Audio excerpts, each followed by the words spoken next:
సరే, దేవునికి వందనాలు. దేవుని వాక్యం మనం ముందుకు వెళ్దాం. ఎఫెసీ పత్రిక 2వ అధ్యాయానికి మనం వచ్చాం. 2వ అధ్యాయంలో మొదటి 3 వచనాలు మనం చూస్తూ ఉన్నాము.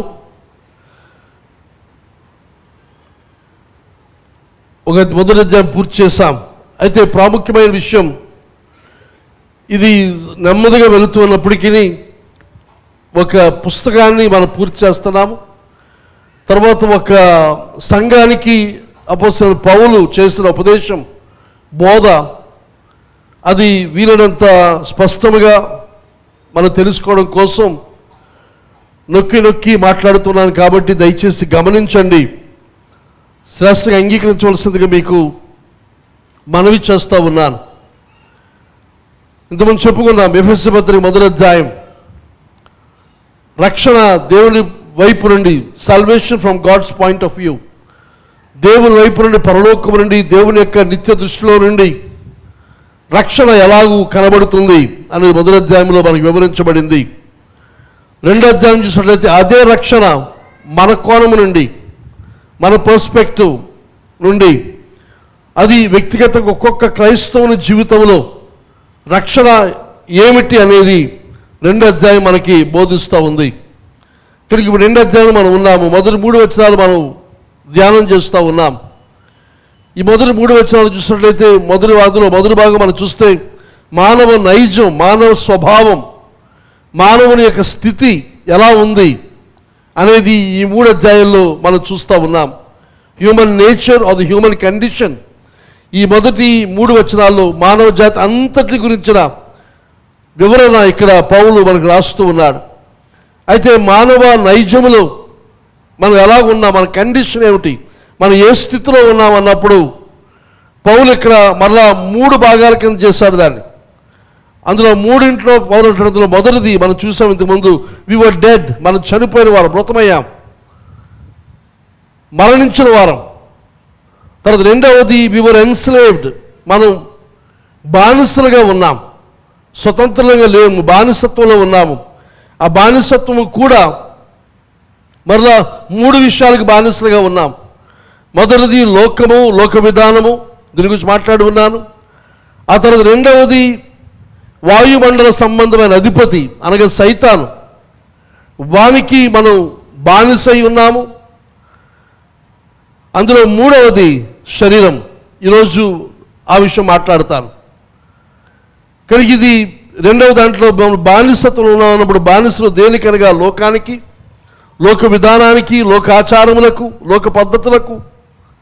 దాని గురించి వివరించాను. ఆ లోక పద్ధతులు వెనకాల నుండి నడిపిస్తున్నది ఎవరు అని అంటే వాయుమండల సంబంధమైన అధిపతి అయిన దుష్టుడైన సైతాను అని మనకు తెలుసును. అయితే 3వది శరీరం, ద ఫ్లెష్.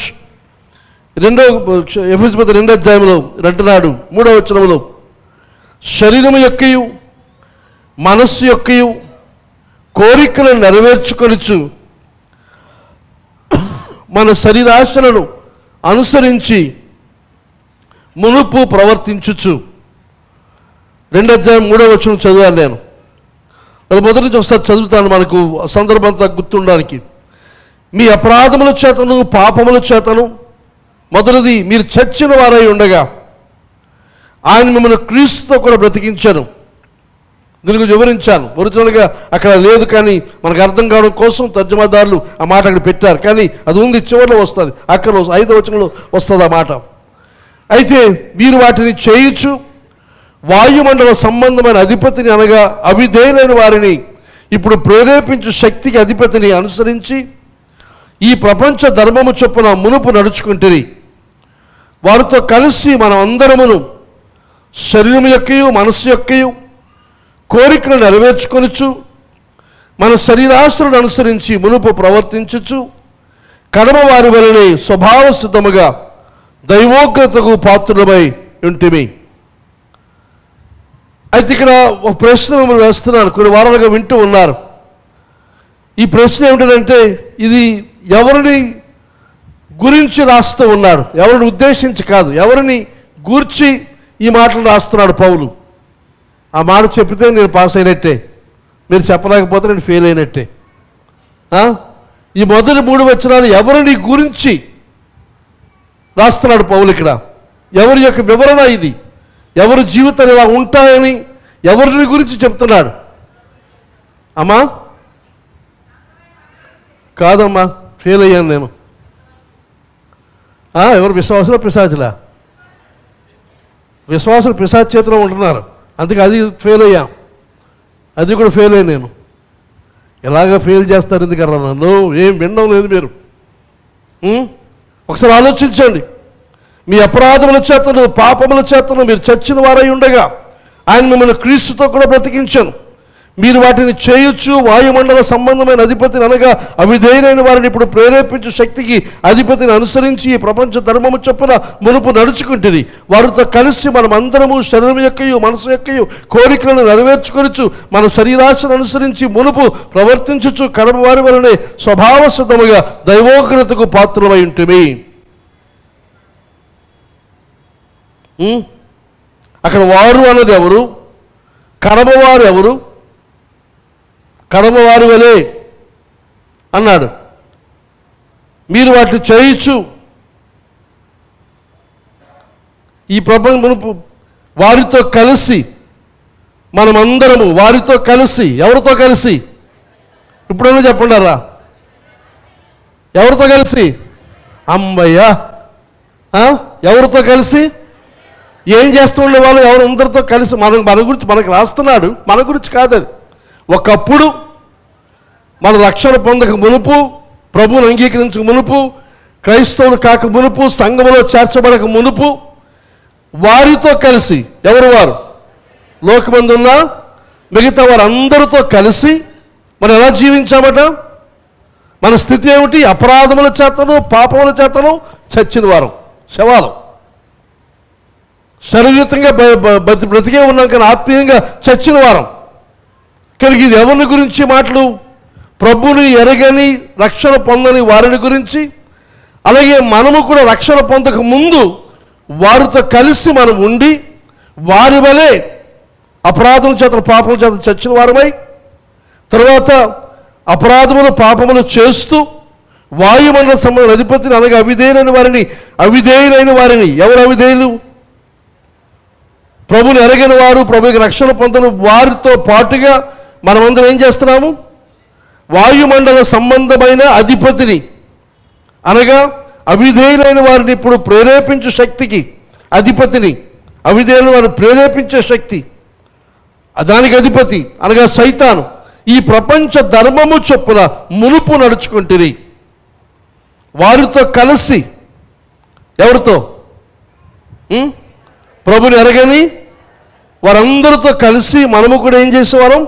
శరీరం యొక్కయు మనస్సు యొక్కయు కోరికలు నెరవేర్చుకొనుచు మన శరీరాశలను అనుసరించి మునుపు ప్రవర్తించచ్చు కడమ వారి వలె, అంటే మిగతా వారందరి వలె అనగా అన్యులైన వారందరి వలె, ప్రభుని ఎరగిన రక్షణ పొందిన వారందరి వలె మనము కూడా స్వభావ సిద్ధముగా దైవోగ్రతకు పాత్రులమై ఉంటుంది. ఒకప్పుడు వారితో కలిసి మన స్థితి కూడా ఇదే. కానీ ఎవరిని గురించి రాస్తున్నాడు పౌలు ఈ మాటలు? ప్రభుని ఎరగని రక్షణ పొందని విశ్వాసులు కానీ క్రైస్తవులు కానీ వారిని యొక్క వివరణ ఇది. అయితే ఒకప్పుడు మనము కూడా అందులోనే ఉన్నాం. అయితే ఇక్కడ ఇంకొక ప్రశ్న ఏమిటంటే, నిజముగా ఒకప్పుడు అది ఇప్పుడు వేరేవి సాక్ష్యం మనకు ఉందా? ఒకప్పుడు అలా ఉండేవారం అండి. ఒకప్పుడు ఆత్మీయంగా చచ్చిన వారం, మాకు ఏమీ తెలియదు. చచ్చిన శవానికి ఏం తెలుస్తుంది? ఏమీ తెలీదు. ఆకలి తెలీదు, దాహం తెలీదు, ఆశ ఉండదు, కోరిక ఉండదు, ఏమీ తెలియదు. అలాగే ఆత్మీయంగా చచ్చిన వారు చూసినప్పుడు ఏమీ తెలియదు, ఏమీ ఉండదు. ఆకలి ఉండదు, దేవుని వాక్యం కొరకైన ఆకలి ఉండదు, దాహం ఉండదు, ఇంకా శుభ్రంగా ఉండాలని ఆశ ఉండదు. చచ్చిన శవాన్ని శుభ్రం మనం చేయించాలి తప్ప శవం స్నానం చేయలేదు. మనమైతే బ్రతుకున్నప్పుడైతే రోజు 3 సార్లు 4 సార్లు 5 సార్లు లేదా వారానికి ఒకసారి చేస్తాం. కానీ శవానికి స్నానం అవసరం లేదు. కొంతమందికి అసలు స్నానం అక్కర్లేదు. ఆత్మీయంగా చచ్చిన వారికి నేను బ్రహ్మాండంగా ఉన్నా, మంచి వాసన వస్తున్నాను, ఏదో స్ప్రే కొట్టేసుకుంటాను అయిపోద్ది. ఇంకా ఏమాత్రము క్రీస్తు గురించిన ఆశ కోరిక లేకుండా జీవిస్తూ ఒకప్పుడు ఉండేవారు అని సాక్ష్యం, అది ఈరోజు రక్షించబడిన అని పేరుండి క్రైస్తవులము సంఘంలో ఉన్నామని చెప్పుకుంటూ కూడా వీరి వలె అపరాధం చేతను పాపం చేతను చచ్చిన వారై వాయుమండల సంబంధం అధిపతిని వాడు ప్రేరేపించేదేమిటి? వాయుమండల సంబంధం అధిపతిని ప్రేరేపించేది ఏమిటి? అవిధేయులైన వారు, అవిధేయతకు సైతాన్ యొక్క ప్రాముఖ్యమైన ఆయుధం అవిధేయత. వాడు ప్రేరేపించేది అదే, ఆదాము అవ్వలకు అదే ప్రేరేపించాడు, అవిధేయత. దేవుడు మీకు చెప్పాడా? ఇది తినొద్దన్నాడా? ఇది తింటే మీరు చనిపోతారని చెప్పినట్టు లేదు, లేదు. దేవుడు చెప్పిన వాడు అబద్ధం. మీరు ఏం చేయాలి? దేవుడు తినొద్దన్న దాన్ని మీరు తినాలి. దేవుడు వద్దన్న పని మీరు చేయాలి. సైతాన్ నిత్యము మనం ప్రేరేపించేది అవిధేయతకు, దేవుని చిత్తానికి, దేవుని యొక్క ఉద్దేశానికి, దేవుడిచ్చిన నాయకత్వం యొక్క విధానానికి, సంఘ విధానానికి, వాక్యానికి విరుద్ధముగా వ్యతిరేకంగా ప్రవర్తించడానికి సైతాను మనలను ప్రేరేపిస్తూ ఉంటాడు. మళ్ళీ ఎంతమంది ఆ ప్రేరణకు లోనవుతూ ఉన్నాం? ఒకసారి ఆలోచించండి. రక్షించబడ్డాం అనుకుంటున్నాం, ఇన్ని సంవత్సరాలుగా మేము క్రైస్తవులం అని చెప్పుకుంటున్నాం, కానీ ఇంకనూ మన సైతాన్ యొక్క ఆధీనంలో ఉండి వాడు అవిధేయతకు ప్రేరేపించిన విషయాలే మనం చేస్తూ దేవునికి దుఃఖాన్ని, బాధని కలుగు చేస్తూ ఉన్నాం. ఒకసారి ఆలోచించండి. తర్వాత ఇంకనూ చూసినట్టు అంటాడు, ఈ ప్రపంచ ధర్మము చొప్పున, ఈ ప్రపంచ ధర్మం వెనకాల ఉన్నది సైతాన్. క్రైస్తవులు అయినప్పటికీ ఇంకనూ ప్రపంచ ధర్మం మనం వదలలేదు. సమాధుల దగ్గర ప్రతి శుభకార్యం కానీ అశుభకార్యం కానీ ఏది జరిగినా, జ్ఞాపకార్థ కూడికల దగ్గర మన ప్రవర్తన, మన దేన్ని అనుసరించి మనం ప్రవర్తిస్తున్నాం, ఏది మనల్ని నియంత్రిస్తుంది అని ఆలోచన చేస్తే చాలా వరకు ప్రపంచ ధర్మమే మనల్ని నియంత్రిస్తుంది, క్రైస్తవులు అని చెప్పుకుంటూ. అంటే దీన్ని బట్టి మనం అర్థం చేసుకోవాల్సింది ఏమిటి? మనం నిజంగా రక్షణ పొందామా? నిజంగా బ్రతికున్నామా? ఆత్మీయంగా బ్రతికున్నామా? లేక ఆత్మీయంగా చచ్చి ఉన్నామా? ఒకసారి మళ్ళీ మనం పరీక్షించుకోవాల్సిందిగా మనవి చేస్తూ ఉన్నాను. ఇక మూడవది అంటున్నాడు, the third influence which holds us in bondage is the cravings of our flesh. మూడవది మనల్ని బానిసత్వంలోనికి ఉంచింది, బంధకంలో ఉంచింది ఏదనగా మన శరీరం యొక్క ఆశలు, క్రేవింగ్స్ ఆఫ్ అవర్ ఫ్లెష్, మన శరీరం యొక్క కోరికలు. ఇక్కడ శరీరము ఫ్లెష్ అన్నప్పుడు చెప్పండి మాట ఏదనగా ఈ బయట ఉన్న ఈ చర్మముల గురించి కాదు మాట్లాడుతున్నది. ఆయన మాట్లాడుతున్నది దేని గురించి అనగా మనము ఆత్మీయులుగా చచ్చిన వారమై, దేవుడు లేకుండా నిర్దేవులమై, రక్షణ లేని వారమై మనం ఎలా జీవిస్తున్నాం అనగా పడిపోయిన వారంగా, ఆత్మీయంగా చచ్చిన వారంగా ఒకప్పుడు. ఇంకా సెల్ఫ్ సెంటర్డ్ హ్యూమన్ నేచర్ అనగా నేను కేంద్రితమైన మానవ జీవనం, ప్రభుని ఎరగక మునుపు, రక్షణ పొందక మునుపు అందరి యొక్క జీవన విధానం ఏదనగా పతనమైంది, పాడైనది, పాపము చేయడానికి అనుకూలమైన స్థితిలో ఉన్న మనిషి. ఇంకా మనిషి జీవన విధానం ఏదనగా పూర్తిగా తానే కేంద్రం, సెల్ఫ్ సెంటర్డ్ హ్యూమన్ నేచర్ అనగా నేనే ముఖ్యం, ప్రపంచానికి లోకానికి అంతా నేనే ముఖ్యం. కనుక నాకు తృప్తి, నాకు ఆనందం, నాకు సంతోషం, నా స్వార్థం, నేనే కేంద్రం. కానీ మిగతా వారందరూ ఉన్నది నా కోసమే ఉన్నారు, నాకు ఆనందాన్ని, సంతోషాన్ని, తృప్తిని ఇవ్వడం కోసం లోకమంతా ఉంది అనే జీవన విధానం, దాన్ని శరీరం అంటున్నాడు పౌలు ఇక్కడ. ఇంకా దాని యొక్క కోరికలు, ఇట్స్ క్రేవింగ్స్, దాని యొక్క ఆశలు. ఆ క్రేవింగ్ అన్నప్పుడు ఏదైనా అధికమైన ఆశ, బలవంతమైన ఆశ, ఆ క్రేవింగ్ అనేది అది మన యొక్క ఆశలలో, కోరికలలో, మన యొక్క తలంపులలో కనబడుతూ ఉంటుంది.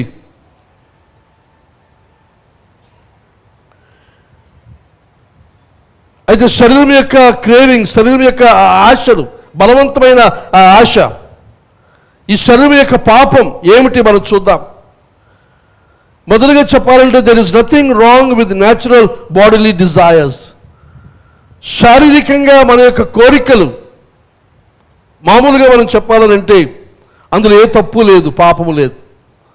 శరీరముకున్న కోరికలు ఏమిటి? ఆహారం కావాలి, భోజనం కావాలి, అది తప్పు కాదు. తర్వాత శరీరముకున్న అవసరత ఏదైనా నిద్ర అవసరం. నిద్ర లేకపోతే మనం ఆరోగ్యవంతంగా ముందుకు సాగలేం. కానీ శరీరానికి అవసరమైనది నిద్ర. ఆ తర్వాత ఇంకా ప్రాముఖ్యమైనది శరీరానికి అవసరమైనది లైంగికపరమైన ఆనందము, సంతోషం. ఫుడ్, స్లీప్ అండ్ సెక్స్, ఈ మూడు కూడా శరీరం యొక్క అవసరాలు ఇవి. అయితే ఇందులో ఏమాత్రం కూడా పాపం లేదని మనవి చేస్తూ ఉన్నాను. ఆకలి వేస్తుందా? తప్పు కాదు. నిద్ర వస్తుందా? నిద్రపోవడం తప్పు కాదు. అలాగని చెప్పి చర్చలో నిద్రపోవడం కోసం కాదు. సరోజనమ్మ మా నిద్ర పండిట్టివిడ, డాక్టరేట్ ఇవ్వచ్చు. అయితే నిద్ర తప్పు కాదు. అలాగే లైంగికపరమైన తృప్తి పురుషుడు స్త్రీ నుండి, స్త్రీ పురుషుడు నుండి కోరుకోవడం కూడా తప్పు ఎంత మాత్రము కూడా కాదు. దేవుడు ఈ రకంగా ఈ కోరికలతో, ఈ ఆశలతో మన దేహాన్ని సృజించాడు. అయితే ఇది ఎప్పుడు పాపం అవుతుంది, ఎప్పుడు చెడుతనం అవుతుంది అని అంటే, ఆకలి, ఆహారము కొరకైన ఆశ, భోజనం, అది మనకు ఆకలికి లేకపోతే మన అవసరానికి తినడం మాత్రమే కాకుండా తిండిపోతనం, అది పాపం. అది గ్లటనీ, అదొక పాపం. అంటే తిండిపోతనం. కొంతమంది ఉంటారు, ఇప్పుడు చెప్పడానికి సమయం లేదు కానీ సామెత గ్రంథంలో మనం చూస్తాం, కొంతమందికి భోజనానికి టైం ఉండదట. మీరు ఎప్పుడు భోజనం చేస్తారంటే మనకు కొంతమందికి టైంలు ఉన్నాయి, కానీ కొంతమందికి టైం లేదు. ఒకసారి ఒక అతని సాక్ష్యం విన్నాను. అతని సాక్ష్యం ఏంటంటే, భోజనం ఎప్పుడు తింటామనంటే ఎప్పుడు కనబడితే అప్పుడు తినేస్తాను. అంటే భోజనం తినేది కనబడితే మరి టైము ఏమి లేదు, పట్టింపు లేదు, ఇప్పుడే తినాలి కదని లేదు. కనబడితే తినేయడమే, కనబడితే కలబడిపోతారు కొంతమంది. ఫుడ్ దాన్ని కనిగిరించడం, అది గ్లటనీ. వేళకు తినడం, ఇదిగో ఆహారం మనం నియమించుకుని దాని ప్రకారంగా మన దేహానికి అవసరమైన ఆహారం సమయానికి క్రమంగా ఒక విధానము చొప్పున భుజించడం పాపం కాదు. కానీ అలా కాకుండా భోజనాన్ని గురించిన విపరీతమైన తాపత్రయం కొంతమందికి ఉంటుంది. తాపత్రయం ఉంటుంది కానీ తినలేరు. కొంతమందికి తాపత్రయం ఉంటుంది, తినగలరు కూడా. గొప్ప విషయం అది. కానీ అది మంచిది కాదు. ఇప్పుడు ఎవరిని తిండిపోతారు అంటాం? ఎప్పుడు చూసినా తిండిగోలే, లేచిన దగ్గర నుంచి పడుకున్నంత వరకు తిండిగోలే. ఇంకా ఎంతకీ కొంతమందికి సమస్య, అది ఆరోగ్య సమస్య, అది హాస్పిటల్కి వెళ్ళాలి. కడుపు నిండినట్టుగా తెలియదట. అది విన్నారు మీరు ఎవరైనా?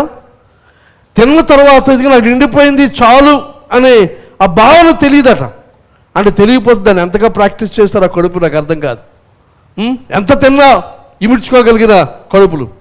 కానీ తిండిపోతనం, the appetite for food becomes gluttony. తిండిపోతనం అది పాపం అవుతుంది. వేళకి తినడం, తినవలసినవి తినడం,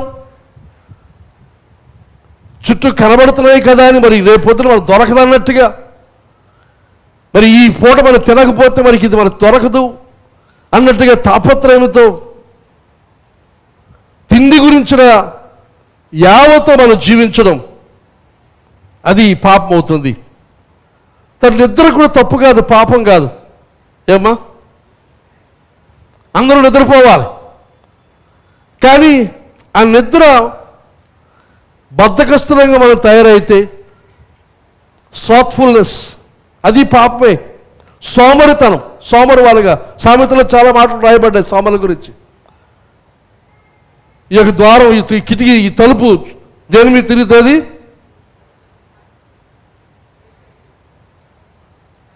దాని మీద తిరిగినట్టుగా తలుపు అటు ఇటు మూయడం తీయడం చేస్తాం కదా. అలాగే సోమరు ఏం చేస్తే మంచం మీద ఇటు అటు అటు ఇటు తిరుగుతాడు.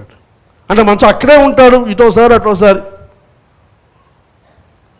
వెళ్ళకితల కొంతసేపు, ఎడం పక్క కొంతసేపు, కుడి పక్క కొంతసేపు, బోర్లా కొంతసేపు. మళ్ళీ అందులో కొంతమందికి సమస్యలు, అయ్యో బోర్లా పడుకోలేకపోతున్నానండి, వెళ్ళకితలు ఎక్కువసేపు పడుకోలేకపోతున్నానండి, పక్క తిరిగి ఎక్కువసేపు పడుకోలేకపోతున్నాను, ఇటు పక్క పడుకోలేకపోతే అటు పక్క పడుకోలేకపోతున్నాను. ఎన్ని సమస్యలు. మనకి ఎంత నిద్ర అవసరం, ఎంత శారీరక శ్రమ పడుతున్నాం, దానికి ఎంత నిద్ర అవసరం? దాన్ని మించి మనం నిద్రపోతే, వేకువనే తెల్లవారుజామున లేవలేక సగం ఎండ వచ్చినంత వరకు నిద్రపోతూ ఉంటే వాళ్ళు ఏమంటాం? నిద్రపోతులు అంటావా? ఇప్పుడు తిండిపోతు, ఇది ఒక పోతు, ఇది ఇంకో పోతు ఏమిటి? నిద్రపోతు. తిండిపోతూ, నిద్రపోతు. నిద్ర అవసరం, నిద్రపోవాలి. కానీ పని చేయవలసినప్పుడు పని చేయాలి, నిద్రపోవలసినప్పుడు నిద్రపోవాలి. ఎప్పుడు నిద్రపోతాం? ఎప్పుడు నిద్రపోతాం? రాత్రి పగలు నిద్రపోతాం. ఎప్పుడు నిద్ర వస్తే అప్పుడు నిద్రపోతాం కదా. కొంతమందికి అలా ఉంటుంది రూలు. ఎప్పుడు ఆకలిస్తే, ఎప్పుడు ఫుడ్ కనబడితే అప్పుడు ఫుడ్ తినేస్తాం. మంచం కనబడితే నిద్రపోతాం. ఇప్పుడు నిద్రకి మంచం కూడా అక్కర్లేదు, ఇప్పుడు మనకి కుర్చీ ఉన్న చాలు. కానీ ఇది పాపం అవుతుంది, దీనికి మనం బానిసం అయిపోతూ ఉన్నాం. తర్వాత మూడవది లైంగికపరమైన తృప్తి. ఇది అవసరం, శారీరక కోరిక. ఇది కొరింథీ పత్రిక పౌలు చాలా వివరంగా రాస్తాడు. లోపల అగ్ని వల్ల దాన్ని పోలుస్తాడు. దాన్ని అగ్ని చల్లార్చబడాలి. అయితే దాని కొరకు దేవుడు విధించిన విధి అనగా వివాహము, భార్యాభర్తలు అనే సంబంధాన్ని దేవుడు ఏర్పాటు చేశాడు. కనుక లైంగికపరమైన తృప్తి, ఆనందం వివాహమందు, ఆ వివాహం అనే ఆ చట్రములో భార్యాభర్తలు కలిసి అనుభవించడం అది అంత మాత్రం కూడా పాపము కాదు. కానీ అలా కాకుండా ఇప్పుడు కొత్తగా వస్తున్న ఈ చట్టాలు, లేకపోతే కోర్టుల్లో జరుగుతున్న విషయాలు, కోర్టులో వస్తున్న కామెంట్స్ చూస్తూ ఉంటే కొంతమంది బైబిల్ వదిలేసి, దేవుని వాక్యాన్ని వదిలేసి అన్నామంటే దానికి కారణం ఏదైనా కొంతమంది బైబిలే తెలియదు. క్రైస్తవులే కానీ బైబిల్ తెలియదు, వాక్యం ఏం చెప్తుందో తెలియదు. క్రైస్తవ వివాహంలో మనం చూసినప్పుడు మనకి విడాకులు లేవు, మరణ పర్యంతం ఒకరినొకరు నమ్మకంగా ఉండవలసిందే. ఒకవేళ విడాకులు కావాలంటే అది వ్యభిచార సంబంధమైన తప్పిదము, దోషం ఉంటే తప్ప విడాకులు ఎంత మాత్రము కూడా లేవు. అయితే ఇది చూసినప్పుడు లోకంలో చూస్తే ఒక ఇద్దరు, పోయిన వారం కూడా చెప్పుకున్నాం మనం, ఇది ఒక వయసు వచ్చిన వారిద్దరు సమ్మతిస్తే, వారిద్దరు కలిసి లైంగిక పరంగా వారు ఏకమైతే అదేమాత్రం కూడా తప్పు కాదు, నేరం కాదు అని కోర్టులు తీర్పిస్తూ ఉన్నాయి. మన కోర్టు తీర్పుల కంటే ప్రాముఖ్యమైనది దేవుని వాక్యం ఏం చెబుతుంది, దేవుని లేఖనం ఏం చెబుతుంది. వివాహమందు భార్యాభర్తలుగా తప్ప, హెబ్రీ పత్రిక 13:4 మనం చూసి అంటున్నాడు, వివాహం అన్ని విషయంలో ఘనమైనదిగా ఎంచవలను, పానుపు నిష్కల్మషమైనదిగా ఉండవలను, వేశ్యాసంగులకును వ్యభిచారులకును దేవుడు తీర్పు తీర్చను. దాని శిక్ష ఉంది, తీర్పు ఉంది. కనుక ఇవి పాపమని ఖచ్చితంగా మనకి తెలియచేయబడుతుంది. కనుక కుటుంబమందు భార్యాభర్తలుగా లైంగికపరమైన ఆనందం అనుభవించడం కొరకు దేవుడు ఏర్పాటు చేశాడు. అయితే దాని గురించి ఇంకా వివరణ మాట్లాడడానికి ఉంది, కానీ ప్రస్తుతానికి అక్కడ వదిలేస్తాను నేను. భార్యాభర్తలతో కాకుండా పురుషుడు కానీ స్త్రీ కానీ ఇతర ఇంకొక స్త్రీ కానీ పరపురుషుడు కానీ పరస్త్రీని కానీ ఆశిస్తే, వారిని మోహిస్తే అది కూడా ఏమవుతుంది? వ్యభిచారముగా పరిగణించబడుతుంది. పాత నిబంధనలో చూస్తే వ్యభిచార కార్యం జరిగితేనే వ్యభిచారం. కానీ నూతన నిబంధనలో ప్రభు వచ్చి ధర్మశాస్త్రం ఆయన ఇదిగో ధర్మశాస్త్రంలో చెబుతుంది, కానీ నేను చెప్పినదేమనగా ఒక స్త్రీని మోహపు చూపుతో చూస్తే. అయితే పురుషుల గురించి రాయలేదు, స్త్రీని చూడటం ముంచే రాసిన స్త్రీల సంగతి ఏమిటి? ఇంతకుముందు చెప్పాను, మరోసారి జ్ఞాపకం చేస్తున్నాను. ఈ మోహపు చూపులో పాపము జరిగేది పురుషులకు మాత్రమే, స్త్రీలకు ఆ సమస్య లేదు. దేవుడు మీకు స్త్రీలలో మందమైన పురుషులు కనబడినా మీరేమీ ఆకర్షితులు అవరు. అది మా పురుషులు చాలామంది తెలియక ఆడవాళ్ళు కనబడి గబగబా తలదు వేసుకుంటుంటారు, సక్రాప్ సరి చేసుకుంటారు, టకప్ సరి చేసుకుంటారు, ప్యాంటు షర్ట్ అసలు పట్టించుకున్నాడు ఆడవాళ్ళు. అది అనవసరం వాళ్ళకి. అది వాళ్ళ శోధన ఎక్కడంటే ఇక్కడ చెవులు, ఆ తీయని మాటలు, ఆ గొప్ప మాటలు. నా భర్త పట్టించుకోండి, ఆఫీసులో అడుగుతారు, ఎలా ఉన్నారమ్మా, బాగున్నారు, మీ చీర బాగుంది, మీ మేకప్ బాగుంది, ఎంత కష్టపడుతున్నారు, ఇంటి దగ్గర పని చేసి ఎక్కడ పని చేస్తారు, అయ్యి బాబోయ్ అనే ఆ పరపురుషులు ఎవడో మాట్లాడుతుంటే అవి బాగా చెవికి రమ్యంగా వినబడితే దాంతో అటువైపు మగవాళ్ళేమో చూపుతో, ఆడవాళ్ళేమో చెవితో. కానీ ఏది వింటున్నాం జాగ్రత్త, స్త్రీలారా పురుషులారా మీరేం చూస్తున్నాం? మోహపు చూపు. నేను చూపే కదా చూశాను అనుకుంటే ఆ చూపులోనే వ్యభిచారం అని ప్రభు చెప్తున్న మాట మనం చూస్తూ ఉన్నాం. ఈ న్యాచురల్ డిజైర్స్, దేవుడిచ్చిన సహజమైన శరీరముకున్న సహజమైన కోరికలను have been perverted into sinful desires. ఈ సహజమైన శారీరక వాంఛలు ఏవయ్యానంటే అవి పాపభూయిష్టముగా మారిపోయిన పరిస్థితి ఈ శరీరం అందు. ఇంకా చూసలేదు ఒక మాట గలతీ పత్రికలో పౌలు రాస్తాడు. గలతీ పత్రిక 5వ అధ్యాయంలో శరీర క్రియలు, శరీరానుసారంగా జీవించడం అంటే ఏమిటో రాష్ట్ర 5వ అధ్యాయం 19 వచ్చి మనం చూస్తే, నా పిల్లలారా, క్రీస్తు స్వరూపం యందు ఏర్పడే వరకు మీ విషయమై మరలా నాకు ప్రసవ వేదన కలుగుచున్నది. 4వ అధ్యాయం కదా, 5వ అధ్యాయం, క్షమించండి, 5వ అధ్యాయం 19 నుంచి. శరీర కార్యములు స్పష్టమై ఉన్నవి, శరీర కార్యములు స్పష్టమై ఉన్నవి కలిగి వినని జాగ్రత్తగా ఈ పట్టిక. శరీర కార్యాలు మన శరీరంతో చేసే పాపం, ఇది ఎవరు చేస్తారు? ఎవరు చేసేవారు? ఎవరి గురించి రాస్తున్నాడు పౌలు అక్కడ? మళ్ళా మొదటి ప్రశ్నకు వచ్చాను. ఎవరి గురించి రాస్తున్నాడు? అది దేవుని ఎరగని, ప్రభుని ఎరగని క్రైస్తవులు కానీ, సంఘములందు లేని బయట ఉన్న వారందరూ కూడా శరీర కార్యములు చేస్తూ, శరీరేచ్ఛలను మనసు యొక్క శరీరం యొక్క ఇష్టము చొప్పున వారు ప్రవర్తిస్తూ దానికి బానిసులై, దేవునికి పాపమునకు బానిసులై, లోకానికి బానిసులై, దేవునికి దూరస్తులై, దేవునికి వ్యతిరేకంగా ఉంటున్నారని చెప్పి రాస్తున్నారు. అయితే ఈ శరీర కార్యములు ఏమిటి? ఎవరు అనగా రక్షణ పొందిన వారు చేసే కార్యాలు ఏమిటవి? శరీర కార్యములు స్పష్టమై ఉన్నవి. అంటే దీని అర్థం, ఈ మాట మీరు గమనించాలి, ఈ శరీర కార్యములు మనలో ఎవరిలో కూడా లేవు. అది పౌలు యొక్క ఉద్దేశం. రక్షించబడిన విశ్వాసి జీవితంలో ఈ శరీర కార్యాలు ఉండవు. ఎందుకనగా మన శరీరాన్ని అనుసరించి మనం నడవడం లేదు, మనం నడిచేది ఆత్మానుసారంగా మనం నడుస్తున్నాం. రక్షించబడిన తర్వాత మన ఆత్మ తిరిగి బ్రతికింది కనుక రక్షించబడిన వారు మన శరీరానుసారంగా కాకుండా ఆత్మానుసారంగా నడుస్తున్నాం. ఈ శరీరానుసారంగా నడిచేది ఎవరు అని అంటే ప్రభుని ఎరగని వారు, రక్షించబడని వారు, క్రైస్తవులు కాని వారు, మనం మామూలుగా చెప్పుకొని అన్యులైన వారు, వారందరూ కూడా ఈ శరీర కార్యాల్లో జీవిస్తున్నారు. మనకవి లేవు. మనం ఈ శరీర కార్యాలు లేవు. ఎంతమంది సాక్ష్యం ఇవ్వగలం? ఏమేమి లేవు చూద్దాం. అవి ఉన్నాయో లేదో ఒకసారి మనం ఎవరు బట్టి వారు పరీక్ష చేసుకోండి. మీరు ఎవరు వేలు చూపించుకోవద్దు, మీ మట్టు మీరు పరీక్ష చేసుకోండి. ఏమిటవి? స్పష్టమై ఉన్నవి, చాలా స్పష్టంగా కనబడుతుంది. దాని గురించి మళ్ళీ మైక్రోస్కోపో లేకపోతే ఇంకేదో స్కానో ఏమో చేయాల్సిన అవసరం లేదర్రా. ఇంతకుముందు డాక్టర్లు 4 చూసి, కళ్ళు చూసి, చేయబట్టుకుని చెప్పేసేవారు. ఇప్పుడు ఇవన్నీ స్కాన్లు వచ్చేసి అన్ని మిషన్లు పెట్టేశారు. అన్నీ ఆ మైక్రోస్కోప్లో చూస్తే తప్ప, అలా స్కాన్లో చూస్తే తప్ప ఏమి తెలియట్లేదు. కానీ పౌలు చెప్తున్నాడు, ఇది స్పష్టంగా కనబడుతుంది, మీకు ఏమి ఎక్స్ట్రా హెల్ప్ అక్కర్లేదు, వేరే ఏ సోర్స్ మీకు అక్కర్లేదు, స్పష్టంగా కనబడుతున్నవి. అవేమిటనంటే అవేమనగా మొదటిది జారత్వం. ఫస్ట్ ప్రైజ్ దీనికే. జారత్వం అంటే తెలుసు కదా, భార్య భర్తలు కాకుండా భార్య కానీ భర్త కానీ పర పురుషుడితో పర స్త్రీతో సంబంధం చేస్తున్నప్పుడు అది జారత్వం, వ్యభిచారం. జారత్వము, తర్వాత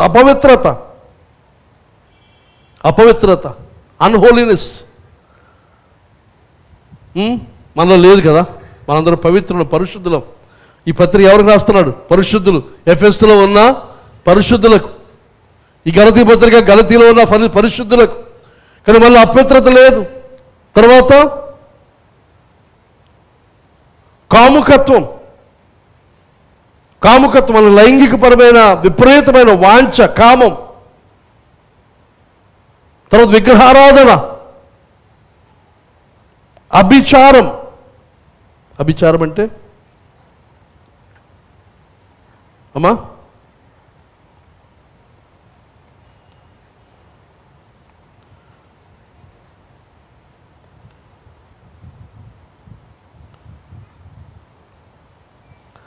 idolatry, sorcery,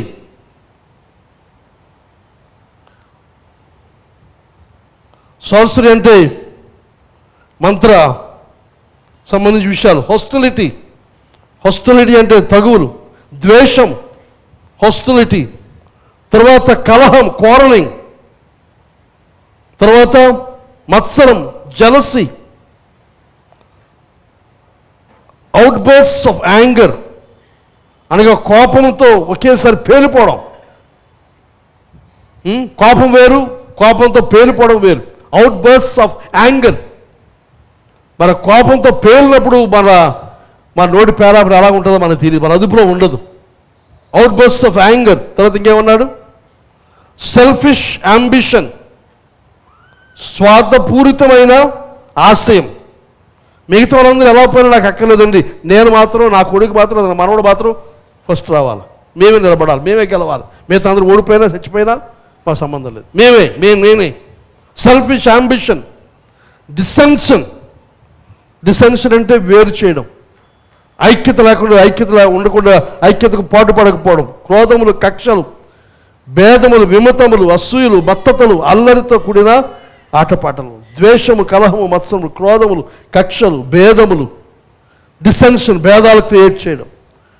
విమతములు, డివిజన్. ఎన్వి, ఈర్ష. తర్వాత తెలుగులో ఎక్కడ కూడా త్రాగుడు గురించి రాయలేదు కదా. మన సంఘంలో తాగుబోతులకి ఎంత ఓరట బైబిల్లో లేదండి, తెలుగులో లేదు, కానీ ఇంగ్లీష్లో ఉంది. ఏమిటంటే ఈవెన్ ఎన్వి,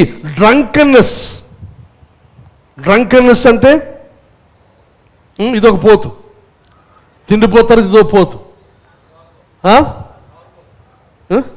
ఇది తాగుబోతు. ఈ పోతు ఏం పోతుంది?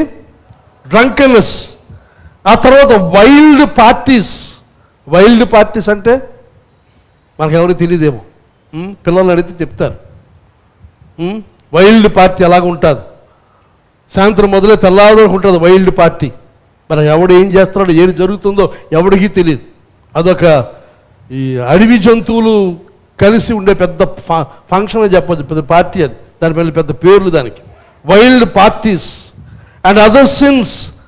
ఇంకా అవి మాత్రమే కాకుండా ఇలాంటివి మిగతా పాపాలు అని చెప్పి 21 వచనం అంటున్నాడు, let me tell you again. మరొకసారి మీకు చెప్పనివ్వండి. ఏమిటి చెప్పనివ్వాలి? యాజ్ ఐ హ్యావ్ బిఫోర్, ఇంతకుముందు చెప్పినట్టుగానే, that anyone living that sort of life will not inherit the Kingdom of God. ఈ రకమైన జీవన విధానాన్ని జీవిస్తున్న వారు నీ దేవుని రాజ్యాన్ని వారు స్వతంత్రించుకొనలేరు. అంటే ఏమవుతుంది? దేవుని రాజ్యానికి వారు ప్రవేశము లేదు. అంటే ఏమవుతుంది? దేవుని రాజ్యానికి కాకపోతే నిత్య నరకాగ్నిగుండం, సైతాన్ రాజ్యం. కానీ ఈ శరీర కార్యముల్లో జీవిస్తున్న వారికి పౌలు చెప్తున్నాడు. మళ్ళీ 21 తెలుగులో చదువుదాం. వీటిని గురించి నేను మునుపు చెప్పిన ప్రకారము ఇట్టి వాటిని చేయువారు దేవుని రాజ్యమును స్వతంత్రించుకొనరని మీతో స్పష్టముగా చెప్పుచున్నాను. శరీర కార్యాలు స్పష్టమై ఉన్నాయి, ఆ శరీర కార్యం యొక్క శిక్ష కూడా స్పష్టంగానే ఉంది.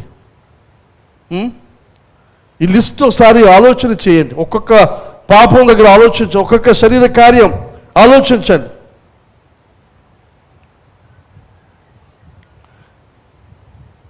Sexual immorality, impurity, lustful pleasures అనగా మోహముతో కూడిన ఆనందాలు. Lustful pleasures. కొంతమంది మాటలలో లైంగికపరమైన సంభాషణలు, మాటలు 2 అర్థాలు 3 అర్థాలు వచ్చే ఆ పదజాలం మాట్లాడు తప్పు కాదనుకుంటారు కదా, అవన్నీ కూడా లస్ట్ఫుల్ ప్లెజర్స్. అది పాపం, అది శరీర కార్యం. అది సెక్షువల్ ఇమ్మొరాలిటీ, ఇంప్యూరిటీ, అపవిత్రత, ఐడోలాట్రీ, విగ్రహారాధన, సార్సరీ అనగా మంత్ర సంబంధించిన విషయాలు. అనగా చూసినప్పుడు మీకు ఏదైనా ఇబ్బంది కలిగితే, కష్టం కలిగితే ఎక్కడ పరిగెడతారు? మంత్రగాడి దగ్గరికి వెళ్ళి వాడు ఏం చేస్తాడు? చీపురు పొల తీసి దాని మీద ఊదేసి అది మీ మీద పెట్టేస్తే దాన్ని అత్రబత్తరగా తెచ్చుకుంటారు. అదే సార్సరీ. అది అలాగే తాయెత్తులు, చేతికి కానీ, నడుముకి కానీ, కాలుకి కానీ, అలాగే కింద పాదాల దగ్గర వెంట్రుకలు కట్టుకుంటారు. వెంట్రుకలు మిమ్మల్ని కాపాడగలిగితే క్రీస్తు పరలోకం దిగి ఎందుకు వచ్చాడరా బాబు? ఆయన తెలియదు అనుకుంటాను. వెంట్రుకలోనే ఇంత మహత్యం ఉందా? వెంట్రుకలు కట్టుకుంటే మన కాలికి ఏమవుతుంది? ప్రపంచ ధర్మం ఏం చెప్తుంది? కాలికి వెంట్రుకలు కట్టుకుంటే, చేతికి తాయెత్తు కట్టుకుంటే, తావీజు కట్టుకుంటే, తాయెత్తు అని తెలియదేమో, తావీజు, ఇంకేమున్నాయి? ఇవన్నీ కూడా సోసరీ, మంత్రతంత్రాలు, ఇవన్నీ హోస్టిలిటీ, క్వారలింగ్, తగులు, క్వారలింగ్, దెబ్బలాట. కొంతమందికి ఇందులో పండితులు. జలసి, ఈర్ష్య కూడా శరీర కార్యమే. ఆ జలసి, ఈర్ష్య ఎలాగవుతుంది? అవతల వారికి ఉంది, నాకు లేదు, అది కూడా శరీర కార్యమే. Jealousy, outburst of anger, ఇలా చెప్పుకున్నాం. కోపం యొక్క వాల్కెనో బద్దలైనట్టుగా కోపంతో మనిషి పేలిపోవడం. సెల్ఫిష్ అంబిషన్, స్వార్థపూరితమైన దుష్ట ఆశయం, స్వార్థపూరితమైన ఆశయం. డిసెన్షన్ అనగా ఏమన్నాడు ఇక్కడ? భేదములు, శరీర కార్యములో భేదములు అనగా ఒక్కరొకరు కలిసి ఉండకుండా చేయడం భేదములు. కొంతమందిని చూస్తే అనిపిస్తుంది, ఎవరితో మాట్లాడుతుంటే ఆ ఫలితం వాళ్ళ త్వరలోనే కనబడుతుంది. వీళ్ళతో మాట్లాడారు కదా, దాని పర్యవసానం ఇది అని తెలుస్తుంది. అంటే భేదాలు కలిగిస్తారు. ఇంకేం చేస్తారు? విభతములు, అసూయలు, మత్తతలు, అల్లరితో కూడిన ఆటపాటలు. తెలుగులో అల్లరితో కూడా ఆటపాటలు వదిలేశారు, కానీ ఇంగ్లీష్లో చూస్తే నైట్ వైల్డ్ పార్టీస్ అన్నాడు. ఈర్ష, drunkenness, wild parties and other sins like these, ఇలాంటి ఇతర పాపాలు. ఇవన్నీ కూడా ఏం చేస్తాయి? మిమ్మల్ని దేవుని నిత్యరాజ్యానికి చేర్చం. ప్రభుని ఎరగిన వారు ఆ కార్యాలు చేస్తూ ఉన్నారు కనుక వారు దేవుని రాజ్యానికి వారు వెళ్ళరు. ఒకరు రక్షించబడ్డామని చెప్పుకుంటూ మనము కూడా ఇవే కార్యాలు మనం చేస్తూ ఉంటే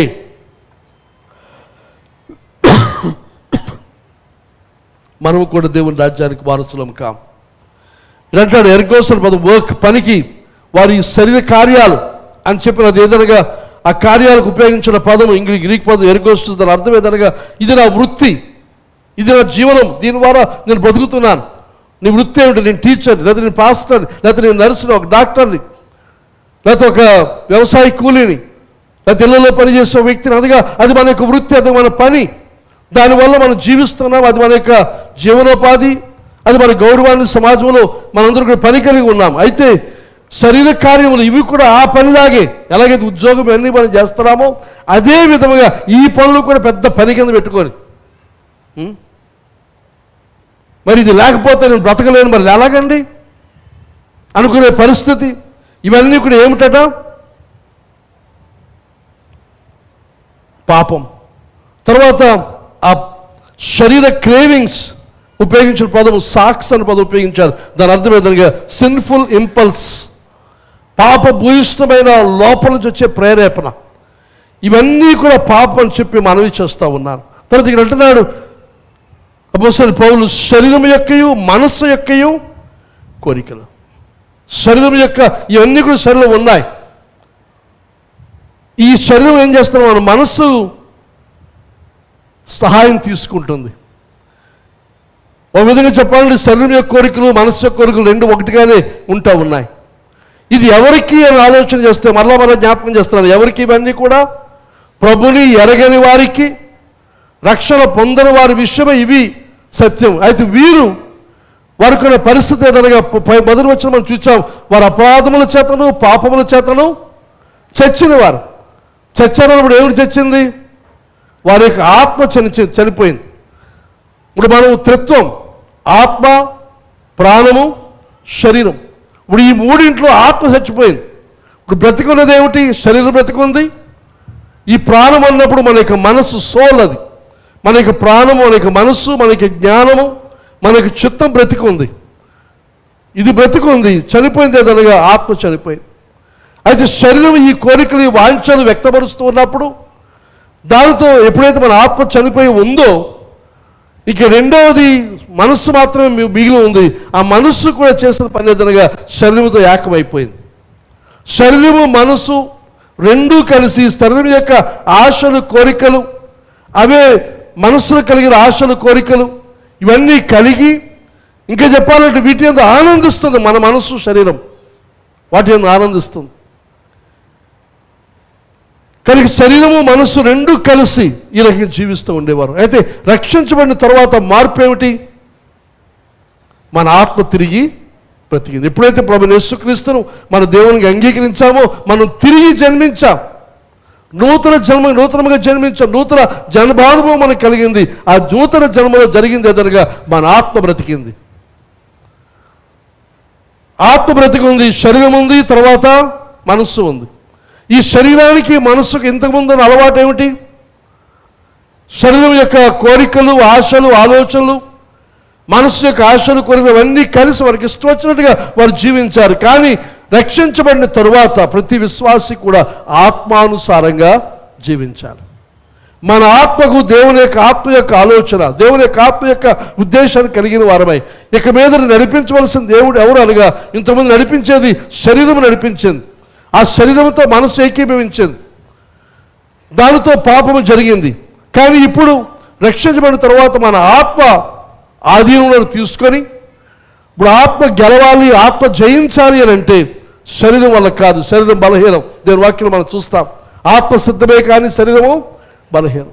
అయితే శరీరాన్ని మనం జయించాలి అని ఎలా జయించగలవారుగా మన మనస్సు మన ఆత్మతో ఏకీభవించాలి. మన మనస్సు ఆత్మతో ఏకీభవిస్తే, ఈ మనస్సు ఆత్మానుసారంగా ఆలోచిస్తే, ఆత్మానుసారంగా ప్రవర్తించాలని నిర్ణయించుకుంటే శరీరము ఓడిపోతుంది.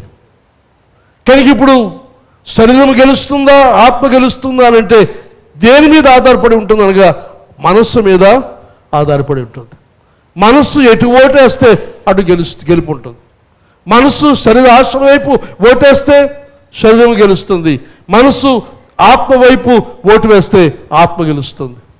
కానీ మనం జీవించవలసిన విధానం, రక్షించబడిన వారు జీవించవలసిన విధానం ఏదనగా ఆత్మానుసారంగా జీవించాలి, కానీ శరీరానుసారంగా మనము జీవించకూడదు. ఇప్పుడు కొంతమంది అనుకుంటారు రక్షించబడ్డ తర్వాత ఈ శరీరం యొక్క కోరికలు మనకేం ఉండవని. అది తప్పండి, ఉంటాయి. మనం చనిపోయినంత వరకు ఈ శరీరం యొక్క వాంఛలు, కోరికలు, ఆశలు ఇవన్నీ కూడా మరణించినంత వరకు ఉంటాయి. ఆ ఉన్న వాటి విషయమై మనం చేయవలసిన కార్యం ఏదనగా శరీరం యొక్క కోరికలు తృప్తిపరచుకోవడం. మన యొక్క ఇక్కడ చూసి మన పాపం చూసి తిండిపోతాను, నిద్రపోతాను, ఈ తాగుబోతాను, ఇక మిగతా ఈ పాప భీష్మైన కాముకత్వం, అది ఇంకొక పోతుంది. కాముకత్వం కామంతో కళ్ళు కప్పిన పోతు, ఆ పోతులు చిన్నపిల్లలు ఉన్నారు, వృద్ధులు ఉన్నారు. మరి ఏ వయసు దానికి పరిమితం కాని విధంగా మనం చూస్తూ ఉన్నాం. కనుక అవన్నీ జరగడానికి గల కారణం ఏదైనా మనస్సు దాంతో ఏకీభవిస్తుంది. కానీ మన మనస్సు జరగవలసిన కార్యం, ఎందుకంటే కొరింథీ పత్రిక పౌలు రాస్తాడు, లేదా రోమపత్రిక రాస్తాడు, ఏమంటాడు ఇంకా మనస్సు నూతనపరచబడాలి. మనస్సు మనకు మైండ్ రెన్యూ కావాలి. దేవుని వాక్యముతో, దేవుని చిత్తముతో మన మనస్సు నూతనపరచబడి వాక్యానుసారంగా మన మనస్సు నూతనపరచబడితే జరిగేది ఏదనగా ఆత్మానుసారంగా మనం జీవిస్తాం, శరీరానుసారంగా మనము జీవించాం.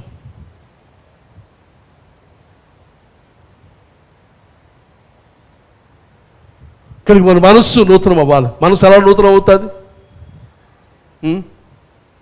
మనస్సుకు దేవునికి వాక్యాన్ని మనం అందించాలి, దేవుని చిత్తాన్ని మనకు మనసులకు మనం బోధించాలి. ఇంకేను ఎఫెసీ పత్రిక చివరిలో వస్తాం మనం దానికి. పౌలు అంటాడు ఆత్మ ఈ మనసును నూతనపరుస్తాడు. దేవునికి పరిశుద్ధాత్ముడు మన మనసును నూతనపరుస్తాడు. దేవుని యొక్క వాక్యము, దేవుని యొక్క ఆత్మ మన మనసును నూతనపరుస్తూ ఉండడం కొరకు మనం సమ్మతించవలసిన అవసరం ఉంది. ఈ మధ్యకాలంలో ఎక్కువ ఆలోచిస్తూ ఉన్నాను, ముఖ్యంగా గోపాల్ చనిపోయిన దగ్గర నుంచి.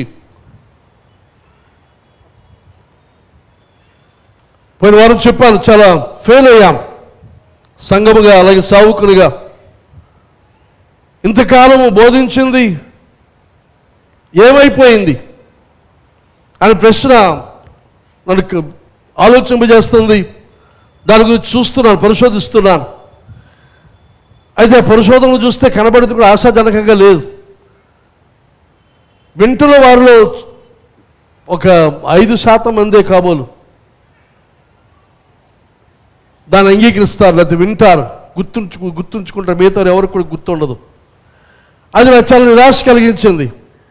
అంటే ఇంత బోధించింది మరి 21 రోజులు బోధించాను, ఇంత బోధించింది ప్రతివారం బోధిస్తున్నాం. ఒక్కొక్క ప్రసంగానికి ఎంతో దాని వెనక సిద్ధపాటు చాలా గంటలు రోజులు సమయం ఉంటుంది. అదంతా ప్రయాసపడి చేసి మాట్లాడుతూ ఉంటే అయిపోయిన తర్వాత చూస్తే ఎవరికి గుర్తుండదు అన్నప్పుడు మరి ఇది ఎందుకు అనిపిస్తుంది? అయితే ఇది మనందరికీ ఉన్న సమస్య. దాని గురించి ఇంకా ఆలోచిస్తూ ప్రార్థన చేస్తూ ఉన్నాను. ప్రభు ఇస్తున్న వెలుగు ఉండుకోదు. ఇంకా చాలా విషయాలు ఉన్నాయి, తర్వాత ఇంకోసారి మాట్లాడతాను. కానీ ఇప్పుడు కొద్దిగా ఓ మాట చెప్పాలని ఆశిస్తున్నాను. ఇప్పుడు నిన్న రాత్రి ఏం తిన్నాం? ఎంతమంది గుర్తుంది నిన్న రాత్రి ఏం తిన్నారు?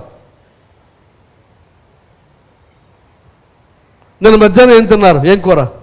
అన్నం మొత్తం అన్నీ చెప్పదు, కూర చెప్పండి చాలు. నిన్న మధ్యాహ్నం ఎంతమంది ఏం తిన్నారు?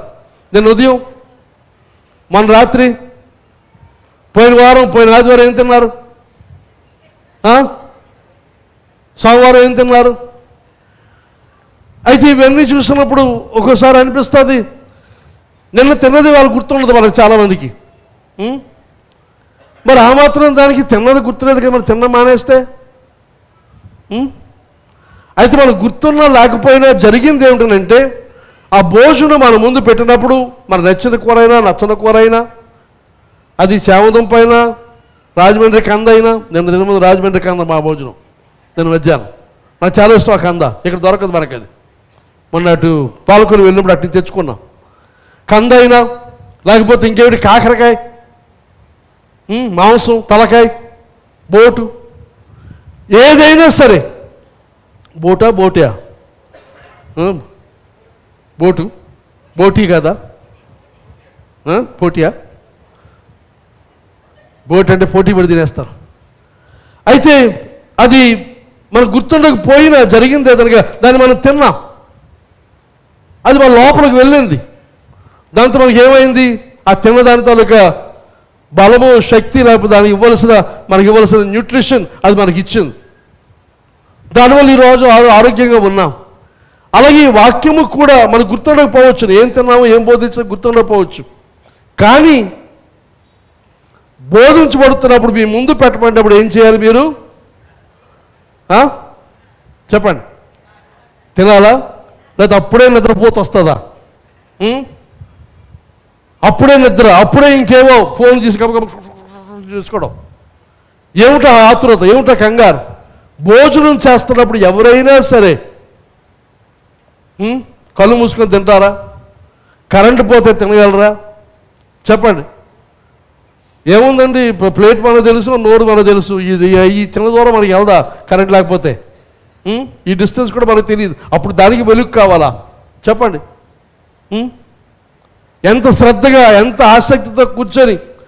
మరి కొంతమంది అయితే గబగబా తినేస్తారు, కొంతమంది అయితే మెతుకు వర్ణించుకొని తింటారు. కొంతమంది మెతుకుని వర్ణించుకొని ఆ దుమ్ము తీసి దుమ్ముని ఇటు చూసి అటు చూసి ఇది ఏ దుమ్ము అయి ఉంటుంది, ఎక్కడ దుమ్ము అయి ఉంటుంది.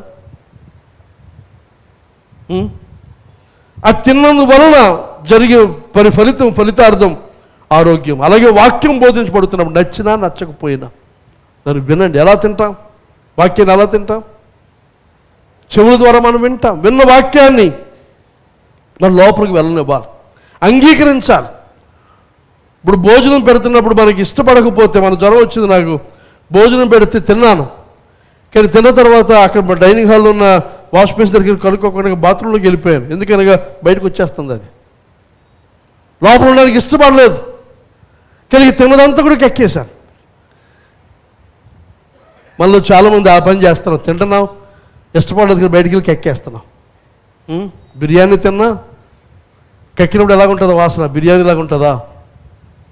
బిర్యానీ తిన్న తర్వాత బిర్యానీ కెక్కారనుకోండి ఎలా ఉంటుంది? అలాగే కొంతమంది ఇక్కడ వాక్యాన్ని తిని బయటికి వెళ్ళి కెక్కేస్తారు, కంపు కొట్టేస్తాం.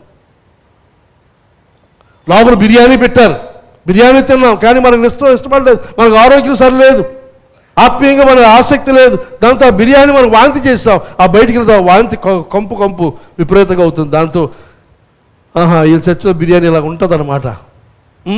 బయటికి వెళ్ళి ఎలా కనబడుతుంది బిర్యానీ? మన వాంతి వాసన, వాంతి రూపంలో కనబడతా ఉంది. కానీ దయచేసి మనవి చేస్తున్నాడు, వాక్యాన్ని వినండి. ముఖ్యంగా పురుషులు, మీరు వింటే ఆ వాక్యం యొక్క సారం మీలోనికి వెళితే బలం ఇస్తుంది, ఆరోగ్యం ఇస్తుంది. విపరీతమైన చెడు వైపు మనం వెళ్ళకుండా మనల్ని కొంతైనా మనం సహాయం చేస్తున్న ఆశ కనుక మన మనస్సు నూతనపరచబడ వాక్యము ద్వారా, దేవుని యొక్క ఆత్మ ద్వారా. పోయిన 21 రోజుల్లో పరిశుద్ధాత్మ గురించి మాట్లాడాను. ఆ పరిశుద్ధాత్మ యొక్క సహాయం ద్వారా మన మనస్సు నూతనమై మన శరీరానుసారం కాకుండా ఆత్మానుసారంగా మనం జీవించడానికి మనం మనస్సు ఆత్మ వైపు ఓటు వేస్తే జై జీవితాన్ని కలిగి మనం జీవించగలం. మనలో చాలామంది జై జీవితం లేకపోవడం గల కారణం ఎదురుగా ఆత్మ రక్షించబడింది, తిరిగి లేచింది, కానీ శరీరానుసారంగానే మనస్సు శరీరం ఇది రెండు కలిపి ఇంతకుముందు ఎలాగైతే జీవించామో ఇప్పుడు అలాగే జీవిస్తూ ఉన్నాం. దానితో మన రక్షణ అనుభవంలో ముందుకు కొనసాగడం లేదు. కనుక ఈ దినమందు మనవి చేస్తుంది, ఎంతకాలము అలా కొనసాగుతామో మీరు ఆలోచించండి. అయితే అలా కొనసాగితే ఎక్కడికి వెళతాం? దేవుని రాజ్యములో వారికి స్థానము లేదంటున్నాడు. ప్రభు చెప్పాడు కూడా, తలుపు వేయబడిన తర్వాత తలుపు తట్టి, అయ్యా మేము పలానా ఊరు, పలానా గుడ్ న్యూస్ చర్చ్ మాది, మా పాస్టర్ గారు పలానా పాస్టర్ గారు గొప్ప స్టిక్కు. ఏడు స్టిక్కు, ఏడు సాధించాం? ఏమీ లేదు, చెప్పుకోవడానికి తప్ప. ప్రభు అలా ఉన్నాం మేము కనుక ఇదిగో భోజనం పెట్టాం, ఇదిగో ఏసీలు డబ్బులు ఇచ్చాం, జానీ బాబు చెప్పిన అన్నిటికీ మేము డబ్బులు ఇచ్చాం, నాయన 100 ఇచ్చాం, 1000 ఇచ్చాం, 10,000 ఇచ్చాం, 15,000 ఇచ్చాం, ఇంతేసి ఇచ్చాం, మేము ఇంతేసి చేసాం, రాత్రి పగలు పని చేసామనంటే ప్రభు ఇచ్చే ఒకే ఒక జవాబు, అక్రమము చేయవారులారా మీరెవరో నేను ఎరగను. I don't know you. ప్రభు మీతో కలిసి మేము భోజనం చేస్తాం కదా, నీకు తెలియదు అంటాడు ఆయన. ఆయన మీకు భోజనం పెట్టాను ఆయన అంటే నువ్వెవడో నాకు తెలియదు అంటాడు ఆయన. కానీ దేవునికి సంగమా, ఆయన న్యాయాధిపతిగా తీర్పరగా వచ్చినప్పుడు మొహమాట పడ్డా ఆయన. అక్కడ మనం పక్షపాతంగా ఆయన తీర్పు తీర్చడానికి మనం ప్రయత్నం చేసిన జరగదని మనవి చేస్తూ ఉన్నాను. కానీ శరీర కార్యాలు స్పష్టంగా ఉన్నాయి. ఇంకా చాలా రిఫరెన్స్ ఉన్నాయి కానీ వదిలేస్తాను, ముందుకు వెళ్దాం. రెండవది second, the cravings of the flesh include the wrong desires of the mind. మనసు యొక్క తప్పుడు ఆశలు, తప్పుడు కోరికలు, ఇవి కూడా శరీర క్రియలే. మనసు యొక్క తప్పుడు ఆశలు అవి ఏమిటని ఆలోచన చేస్తే ఇంటలెక్చువల్ ప్రైడ్, గర్వం. ఏం గర్వం అంటే నా అంత తెలివి ఎవరికైనా ఉందా?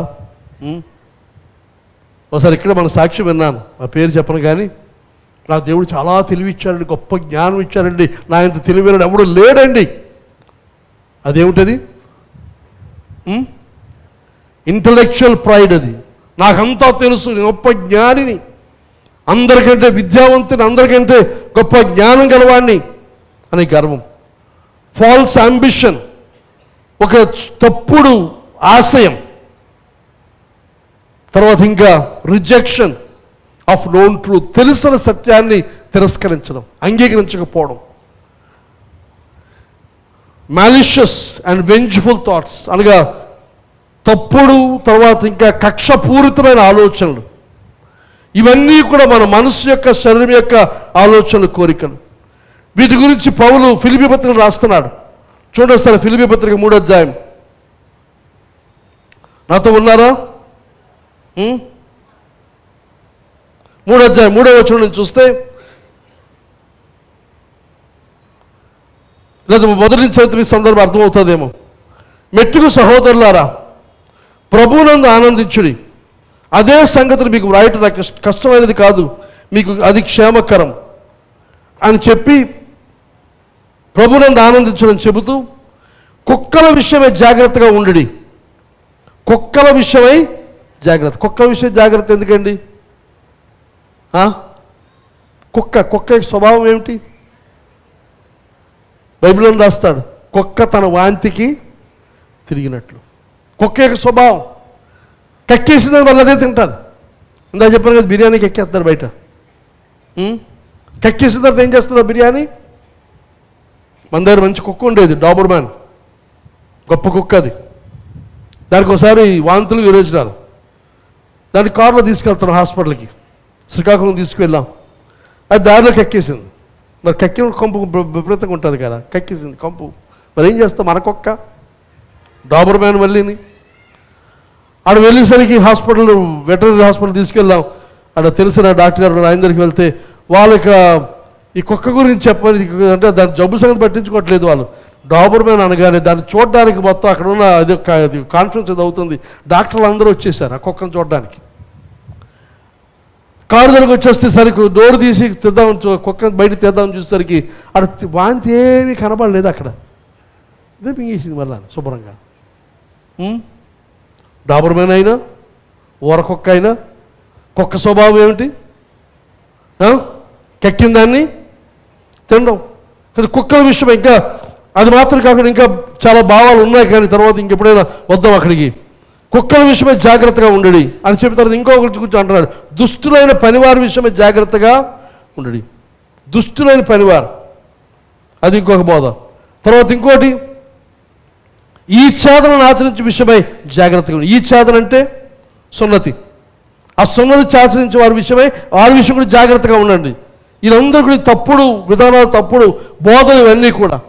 కనుక అంటున్నాడు, కుక్కలు కక్కిన దాన్ని మళ్ళా తిరిగి వదిలేసిన దాన్ని, పోయిన దాన్ని మళ్ళీ కొత్తగా విధానం మళ్ళీ తిరిగి అంత పాత నిబంధన అంతా మళ్ళీ తిరిగి తెచ్చుకొని మింగుతున్నాం మనం. పాత నిబంధన పండుగలన్నీ మళ్ళీ తెచ్చి అవన్నీ చేస్తారు. అందరూ చేస్తారు ఇప్పుడు. ఎందుకంటే అదో పాపులర్ అయిపోయింది. పండగ అనేసరికి అందరూ వస్తారు. కనుక దసరా పండుగలకు, ఈ పండుగలాగా ఈ యూదుల పండుగలు అన్నీ మళ్ళీ చేయడం, ఇవన్నీ కూడా జాగ్రత్త. కుక్కల విషయమై జాగ్రత్త. తర్వాత దుష్టులైన పనివారి విషయమై జాగ్రత్త. ఈ చేదనను ఆచరించే వారి విషయమై జాగ్రత్తగా ఉండడు. ఎందుకనగా శరీరమును ఆస్పదము చేసుకొనక దేవుని యొక్క ఆత్మ వలన ఆరాధించుచు క్రీస్తు యేసునందు అతిశయపడుచున్న మనమే సున్నతి ఆచరించేవారం. కనుక బాహ్యమందు శరీరమందు చేసిన సున్నతి కాదు, ఆత్మీయంగా దేవుడు మనం చేసిందే ముఖ్యమైనది చెప్పి వివరిస్తూ అంటాడు, కావాలంటే నేను శరీరమును ఆస్పదము చేసుకొనవచ్చును. పౌరులకు అంటే ఇదంతా ఎందుకు చెప్తున్నాడు అంటే, నేను కూడా శరీరాన్ని ఆస్పదం చేసుకోవచ్చు. వారు సున్నతి గురించి ఏవేవో పాత విషయాలని మళ్ళీ అయిపోయినవి వదిలేసినట్టు మళ్ళీ తిరిగి చేయాలని చెబుతూ ఉన్నారు. ఆది సంఘంలో ఉన్న పెద్ద సమస్య ఇది. ఇప్పుడు కూడా అదే సమస్య సంఘాల్లో ఉంటుందిగా మనం చూస్తూ ఉన్నాం. అయితే నేను కూడా ఆస్పదం చేసుకోవాలంటే నేను చేయొచ్చును అని చెబుతూ అంటున్నాడు, ఎవడైనాను శరీరమును ఆస్పదం చేసుకుని తలచినట్ల నేను మరి ఎక్కువగా చేసుకొని వచ్చాను చెబుతూ తాను ఏమేం చేశారు శరీరమందు, తనకున్న అహంభావం ఏమిటి, తనకున్న గర్వం ఏమిటి. 8వ దినమున సున్నతి పొంది తిని, 8వ రోజు నేను సున్నతి పొందాను. తర్వాత ఇశ్రాయేలు వంశపు వాడినై బెన్యామీను గోత్రంలో పుట్టి హెబ్రీయుల సంతానమైన హెబ్రీయుడనై ధర్మశాస్త్ర విషయంలో పరిచయుడనై ఆసక్తి విషయంలో సంఘమును హింసించేవాడనై ధర్మశాస్త్రము వలని నీతి విషయంలో అనింజుడనై, ఇవన్నీ కూడా పౌలుకున్న క్రెడెన్షియల్స్, అది గొప్పతనాలు. ఆత్మ సంబంధమైన అహంభావం. నేను 8వ రోజు సున్నతి చేయబడ్డాను. నేను మా గోత్రం బెన్యామీను గోత్రం. నేను ఇశ్రాయేలీయుడు, హెబ్రీయుడను, పరిసయుడను. పరిసయునిగా దేవుని ధర్మశాస్త్రంతో పాటించిన వాడని, ఎక్కడ కూడా దోషం లేని వాడని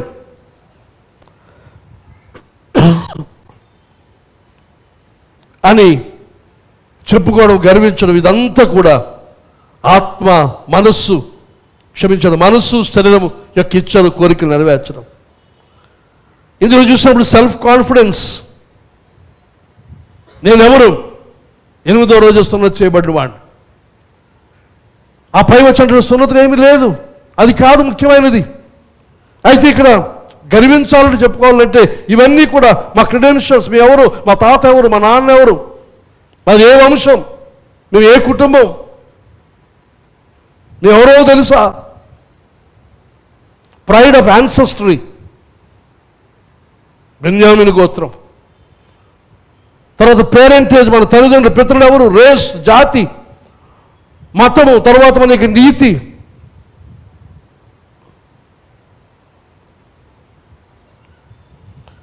ఎక్కడెక్కడైతే ఈ శరీరం యొక్క గొప్పతనాలు, ఆధిక్యతలు బయటకు వస్తాయో, కనబడతాయో, అవి శరీరేచ్ఛలు. శరీరం యొక్క, మనసు యొక్క ఇచ్చలను అనుసరించి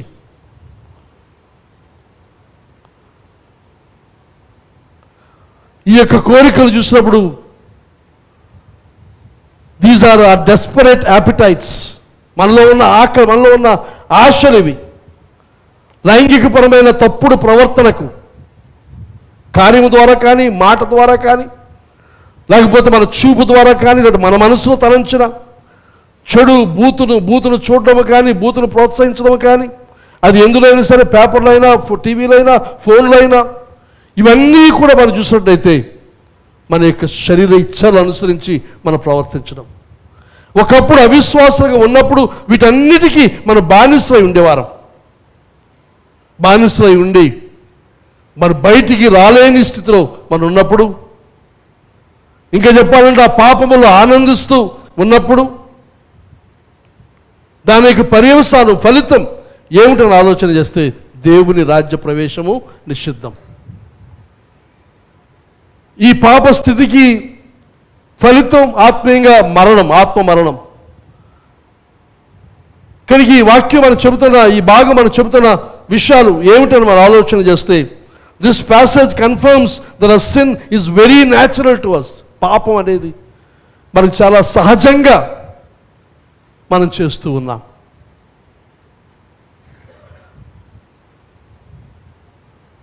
పాపం, మీరు అపరాధముల చేతను పాపముల చేతను చచ్చిన వారై ఉండగా, మీరు వాటిని చేయించు వాయుమండల సంబంధం అధిపతిని అనగా అవిధేయుని వారి ఇప్పుడు ప్రేరేపించే శక్తికి అధిపతిని అనుసరించి ప్రపంచ ధర్మము చొప్పున మునుపు నడుచుకుంటుంది. వారితో కలిసి మనం అందరము శరీరం యొక్క మనసు యొక్క కోరికలు నెరవేర్చుకొనొచ్చు, మన శరీరాశ అనుసరించి మునుపు ప్రవర్తించచ్చు. ఈ రకంగా మనం జీవించాం ఒకప్పుడు. ఇదే మన సాక్ష్యం కావాలన్న ఆశ. అలా కాకుండా అప్పుడు ఎలాగ ఉన్నామండి, ఇప్పుడు ఎలాగ ఉన్నామని అంటే చాలా బాధతో చెప్తున్నాను మాట, చాలాసార్లు చెప్పాను మాట. ఏదైనా మనలో చాలామంది మతం మార్చుకున్నాం, దేవుడిని మార్చుకున్నాం, కానీ మన జీవన విధానం మార్చుకోలేదు. శరీరానుసారంగానే జీవిస్తాం తప్ప ఆత్మానుసారమైన ఆ జీవన విధానంలోనికి మనం రాలేదు. ఇంకేను స్వార్థపూరితమైన లేదా మన శరీరం యొక్క కోరిక, ఇచ్చ, ఆశ అనుసరించి మనకి ఏదైతే ఒక క్రెడెన్షియల్ ఇస్తుందో, ఒక గొప్పతనాన్ని ఇస్తుందో, ఒక ఆధిక్యతను ఇస్తుందో దాన్ని మనం ప్రదర్శించుకుంటూ, కొంతమంది నేను ఉపవాస పరువుని, ఉపవాస వీరునండి, 40 రోజులు ఉపవాసం ఉన్నాను, 25 రోజులు ఉపవాసం ఉన్నాను. ఎవరి కోసం ఉపవాసం ఉన్నావు? దేనికోసం ఉన్నావు? మేము ఈ కార్యాలు చేసాం, అవి చేసాం, ఇవి చేసాం, ఈ గొప్పలు దేనికి? ఆ గొప్పలు చెప్పడంలో ఉద్దేశం ఏదనగా నిన్ను నువ్వు హెచ్చించుకుంటున్నావు. ఆత్మ సంబంధమైన గర్వం, అహంభావం. ఒకవేళ మామూలు గర్వం ఉండకపోవచ్చు. కొంతమంది ఆత్మ సంబంధమైన అహంభావాన్ని కలిగిన వారే తామెంతో వినయములమని, ఎంతో తక్కువ వారమని, ఎంతో తగ్గినట్టుగా ఉన్నట్టుగా వారు వేషంలో ప్రవర్తిస్తారు తప్ప లోపల మాత్రం ఆ వినయం ఉండదు. బాహ్య వేషం వినయం, బాహ్య వేషం వంగినట్టుగా కనబడుతుంది, కానీ లోపల మాత్రం నేను ఎవరు అనుకున్నావు, నేను నా భక్తి, నా విశ్వాసం, నా అనుభవం, నీదంతా మీకేం తెలుసు. లోపలుండే మనుషులకు అది కనబడకపోవచ్చు, మనం నటించవచ్చు, బ్రహ్మాండంగా నటించవచ్చు. ఒకవేళ దానికి ప్రైజ్ ఇవ్వాలంటే అన్ని ప్రైజులు మనకే వస్తాయి, ఆస్కర్తో కానీ మనకే వస్తారు. క్రైస్తవులు అంత బాగా ఆరితేరిపోయాం నటనలో. కానీ హృదయాంతరంగా పరీక్షించేవాడు అని చూస్తున్నాడు. కనుక దేవుని సంఘం ఒకసారి ఆలోచించండి. ఇవన్నీ ఒకప్పుడు మన జీవితం ఉండేవి, కానీ ఇప్పుడు అవి లేవు అని సాక్ష్యం ఇవ్వగలగాలి. అవి లేని సాక్ష్యం అయితేనే మనం నిజంగా ప్రభుని అంగీకరించిన వారం. కానీ మనం ఏం చేస్తామంటే, మాసవణ్ గారు రాసిన పాట అది, ప్రపంచ నటనలలో ప్రావీణ్యం పొంది బలహీనుడిని ఇప్పుడు పాటింతు నీ మాట. ప్రభు మార్గము విడచితిని, ప్రార్థించుట మానితిని, ప్రభువాక్యము వదలితిని, పరమార్థము మరచితిని. ఇది వదిలేసాం. ఏంటి? ప్రభు మార్గం వదిలేసాం, ప్రార్థన మానేసాం, ఇవన్నీ వదిలేసాం. ప్రార్థన అంటే ప్రార్థన మనకంతా టీసీ గారు ఉన్నారు కదా, ఆవిడ చేస్తారు ప్రార్థన, మనకి ఏం ప్రార్థన చేసుకొని అక్కర్లేదు.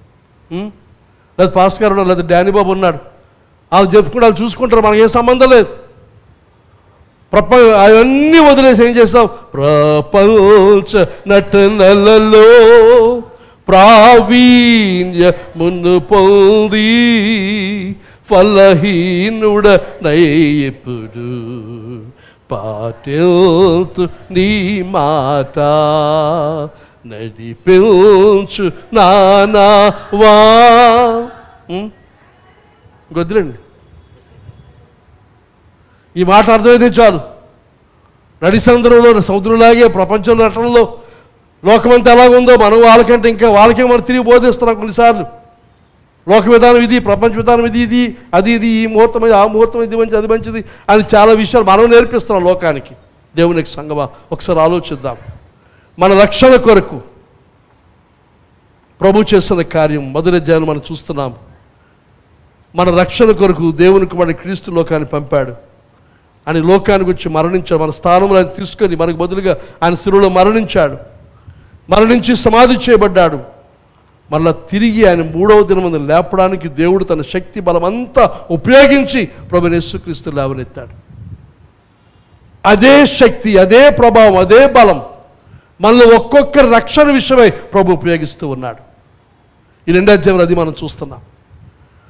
ప్రభువైన యేసుక్రీస్తును మరణము నుండి తిరిగి లేపిన ఆ శక్తి, ఆ కార్యం అంతా అదే బలము, అదే శక్తిని మన యొక్క రక్షణలు అనగా ఆత్మ సంబంధంగా చచ్చిన వారమైన మనలను, మరణించిన మనలను మళ్ళీ తిరిగి సజీవులుగా చేయటం కొరకు తండ్రి అయిన దేవుడు అంతా ప్రయాసపడుతూ ఉండి ఈ గొప్ప రక్షణ మనకు అనుగ్రహిస్తే మనం ఎలా జీవిస్తున్నామనంటే, ఈ రక్షణ పొందకముందు ఎలాగ ఉన్నామో ఇప్పుడు అలాగే జీవిస్తున్నట్లయితే దేవునికి ఎంత దుఃఖము, ఎంత బాధ ఒకసారి ఆలోచించవలసి మనవి చేస్తూ ఈ మాటలు ముగిస్తున్నాను. అందరికీ వందనాలు.